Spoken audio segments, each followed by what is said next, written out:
नमस्कार दोस्तों, केंद्रीय कर्मचारियों के लिए एक साथ दो बड़ी खुशखबरियां। जी हां दोस्तों, आप सभी के लिए बड़ी खबरी है। होली से पहले केंद्रीय कर्मचारियों के लिए दो खुशखबरियां। 8 मार्च को होली है और होली के बाद केंद्रीय कर्मचारियों की ओर से केंद्र सरकार खुशखबरी का डबल डोज मिलने वाला है। हालांकि इससे पहले उम्मीद की जा रही थी, लेकिन किसानों की तरह केंद्रीय कर्मचारियों को भी 8 मार्च से पहले होली की सौगात मिल जाएगी, लेकिन ऐसा नहीं हो पाया। अब खबरें आ रही है कि होली के बाद केंद्र सरकार अपने कर्मचारियों को एक नहीं बल्कि दो तोहफे देने जा रही है। जिस सूत्रों की माले है, तो सूत्रों से मिली जानकारी के अनुसार होली के बाद केंद्र सरकार केंद्रीय कर्मचारियों के महंगाई भत्ते में 4% की बढ़ोतरी का ऐलान कर सकती है। साथ ही सरकार फिटमेंट फैक्ट को भी बढ़ाने पर हरी झंडी दे सकती है। दरअसल 62 लाख केंद्रीय कर्मचारी और 48 लाख पेंशन धारक लंबे समय से महंगाई भत्ता और महंगाई राहत बढ़ाने का इंतजार कर रहे हैं। जानकारी के मुताबिक प्रधानमंत्री नरेंद्र मोदी की अगुवाई में 1 मार्च को हुई कैबिनेट बैठक में सरकार ने महंगाई भत्ता और महंगाई राहत में बढ़ोतरी को हरी झंडी दे दी है। लेकिन इस कैबिनेट बैठक पर प्रेस कॉन्फ्रेंस आयोजित नहीं की गई और न ही सरकार की तरफ से कोई प्रेस रिलीज जारी किया गया है, जिसके कारण इसका भी ऐलान अभी तक नहीं हो पाया है।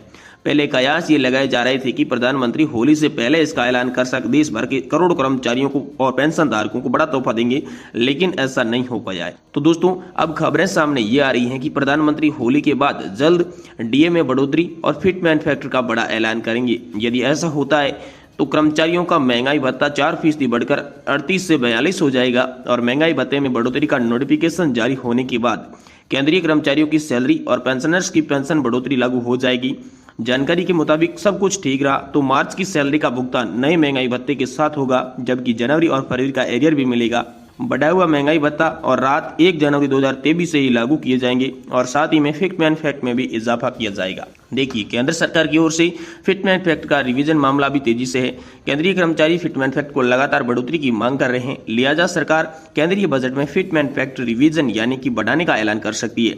फिटमेंट फैक्टर में अगर बढ़ोतरी होती है तो केंद्रीय कर्मचारियों की सैलरी में बड़ा इजाफा मिल सकता है। केंद्रीय कर्मचारियों को फिलहाल 2.57% हिसाब से फिटमेंट फैक्ट दिया जा रहा है। इससे बढ़ाकर 3.68 गुना किया जाने की मांग की जा रही है। फिटमेंट फैक्ट में 2.57 से बढ़कर 3.67 करने की मिनिमम बेसिक सैलरी 18,000 रुपये से बढ़कर 26,000 रुपये हो जाएगी। अगर केंद्र सरकार इस मांग को मान लेती है तो केंद्रीय कर्मचारियों को न्यूनतम सैलरी जबरदस्त बढ़ोतरी की जाएगी। और गौरतलब है कि आखिर बार साल 2016 में फिटमेंट फैक्टर को बढ़ाया गया था और इसी साल 7वां वेतन आयोग भी लागू हुआ था। उस समय केंद्रीय कर्मचारियों की न्यूनतम 6,000 रुपये से सीधे 18,000 रुपये हो गई थी, जबकि उच्चतम स्तर पर 90,000 से 2.5 लाख रुपए कर दिया गया था। अब सरकार का साल केंद्रीय कर्मचारियों के लिए सैलरी बढ़ोतरी कर सकता है। जी हाँ, और सैलरी के साथ साथ आपकी पेंशन बढ़ोतरी को लेकर भी बड़ी खबर सामने आ सकती है। जैसे ही बड़ी खबर सामने आएगी हम आपको तुरंत देने की कोशिश करेंगे, इसीलिए आप इस चैनल को सब्सक्राइब कर लें और पास ही बने बेल आइकन को जरूर प्रेस करें। साथ ही वीडियो पसंद आया तो इसे लाइक करके अपने दोस्तों के साथ शेयर करें।